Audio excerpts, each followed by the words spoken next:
নমস্কার। তোর এই গলাটা যদি আমি ভিডিওতে দিই, আপনারা সাতকাউন্ট চ্যানেলটিকে সাবস্ক্রাইব করে দেবেন। Thank you. কৃত্তিকা, কি খাচ্ছিস তুই? খিচুড়ি।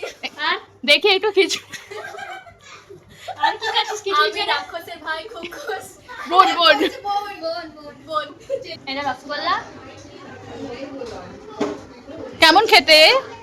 কথা বলবে না। নমস্কার, সাতকাহন উপকথার নতুন আরেকটি ভিডিওতে সবাইকে স্বাগত। আশা করি সবাই ভালো আছেন। আপনারা জানেনই তো 10ই জুলাই বৃহস্পতিবার গুরু পূর্ণিমা ছিল, তাই সকাল সকাল আমরা ঘরে নিত্যদিনের পুজো সেরে নিয়েছিলাম। এরপরে আমাদের বাড়িতে পূর্ণিমার পুজো হবে, তার প্রস্তুতি শুরু করতে হবে। আবার মেহুলির স্টুডেন্ট অর্পণের বাড়িতেও পুজো আছে, সেখানেও যেতে হবে। এই সুবাদে আমাদের ঠাকুরঘর ও আমাদের রুমের ছোট্ট ঠাকুরঘরের জায়গার কিছুটা দেখিয়ে দিলাম। আপনারা যদি আমাদের পুরো হোম ট্যুর দেখতে চান তাহলে কমেন্ট করে আমাদের জানাবেন, আমরা আপনাদের সাথে অবশ্যই শেয়ার করার চেষ্টা করব। এদিকে পূর্ণিমা পুজোর প্রস্তুতিও শুরু হয়ে গেছে, আর কিছুক্ষণের মধ্যে ঠাকুরমশাইও চলে আসবেন।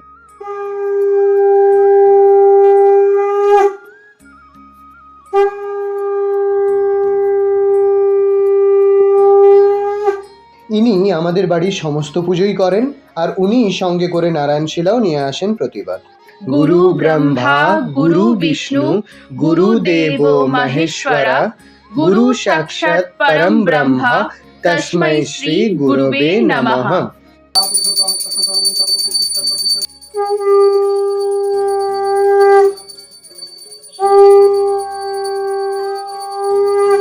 এই মন্ত্র ছাড়া গুরু পূর্ণিমার দিনটাই সম্পন্ন হয় না। আমাদের জীবনের প্রথম থেকে এখনো অবধি সমস্ত গুরুদের জানাই নতমস্তকে প্রণাম।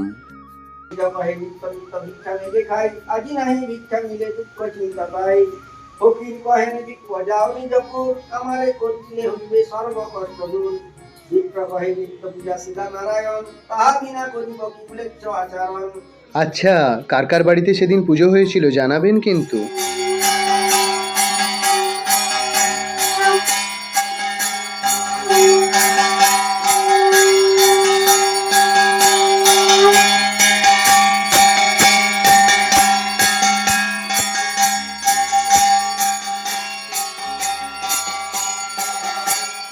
সকাল থেকে সবাই উপোস করেই ছিলাম, তাই পুজো শেষে চরণামৃত দিয়ে উপোস ভাঙলাম।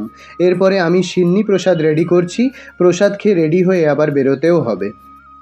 আমরা রেডি হয়ে গেছি, বাড়ি পুজো সেরে আমরা এবারে যাচ্ছি অর্পণদের বাড়িতে পুজোতে। এখানে নয়নও রেডি হয়ে গেছে। কি কেমন লাগছে আমাদের? এরপরে আমরা রেডি হয়ে অর্পণের বাড়ির উদ্দেশ্যে বেরিয়েও পড়েছি।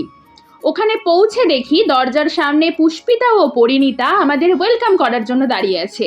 আর এখানে পিয়ালির এত গরম লেগেছে যে ফোনের সাথে ফ্যান কানেক্ট করে হাওয়া খাচ্ছে। ঘরের পুজো সেরে যেতে আমাদের অনেকটাই লেট হয়েছিল, তাই গিয়ে দেখি নটরাজ পুজো কমপ্লিট হয়ে গেছে। তবে নারায়ণ পুজো তখনও হয়নি, যেটা অর্পণ নিজে করছে। দাঁড়ান, পুজো শেষ হলে অর্পণকে দেখাবো, এখনো খুব ব্যস্ত। এই যে সব কমপ্লিট করেও এসে হাজির হয়েছে। ওর পাঞ্জাবিটা কি সুন্দর না? আমার তো খুব ভালো লেগেছে। আর এই হলো শুভাশিস, অর্পণের বন্ধু। আমরা সবাই এবার বাড়ির বাইরে এসে হাজির হয়েছি একটু ফটো তুলবো বলে। নটরাজ ডান্স সার্কেলের বড়দের ব্যাচের অনেকেই সেদিন এসেছিল, যারা এখন বাইরে চলে গেছে পড়াশুনোর জন্য। তাদের সাথেও অনেক দিন পর দেখা হতে বেশ ভালোই লাগলো। আবার সেদিন ছিল গুরু পূর্ণিমা, একটু তো আলাদা ভালো লাগা কাজ করেছেই, তাই না? এরপরে আমরা পেট পুরো খাওয়া দাওয়া করে নিই। তারপর সবাই ধীরে ধীরে বাড়ির দিকে রওনা দেয়। এবার তাহলে আমরাও বাড়ির দিকে যাই। চলুন আজকের ভিডিওটা এখানেই শেষ করি, দেখা হবে নতুন আরেকটি ভিডিওতে। ততদিন সবাই সুস্থ থাকুন, সাবধানে থাকুন।